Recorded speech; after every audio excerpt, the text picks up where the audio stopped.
ഗോവിന്ദ ഗോവിന്ദ ശ്രീ ഗുരുവായൂരപ്പ ശരണം. അഖിലാണ്ട് കോടി ബ്രഹ്മാണ്ട നായകൻ നമ്മുടെ പൊന്നിണിക്കണ്ണനെ ഇന്ന് മേൽശാന്തി ഉച്ചപൂജയ്ക്ക് കളഭം കൊണ്ട് കാളിയമർദ്ദനത്തിലാണ് അണിയിച്ചൊരുക്കിയിട്ടുള്ളത്. ശ്രീലകത്ത് പൊന്നിണിക്കണ്ണൻ നെയ്വിളക്കിന്റെ ശോഭന തിളങ്ങി നിൽക്കാണ് കേട്ടോ ഭക്തരെ അനുഗ്രഹിക്കാൻ തയ്യാറായിട്ടാണ് ശ്രീലകത്ത് വാഴുന്നത്.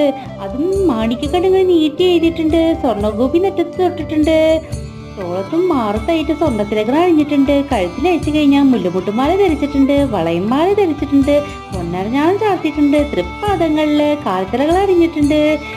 പട്ടുകോണ കൊടുത്തിട്ടുണ്ട്. കൈവളകള്, തോൾവളകള്, പൊന്നിൻ കിരീടം, തിരിമുടി പീലി ചൂടിയിട്ടുണ്ട്.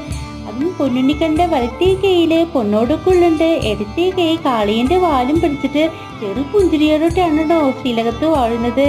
കാളിയനച്ച ആകെ തളർന്നിരിക്കുന്നു. ഉണ്ണിക്കട്ടനാണേ തലയെ കയറി നിൽക്കുന്നതേ.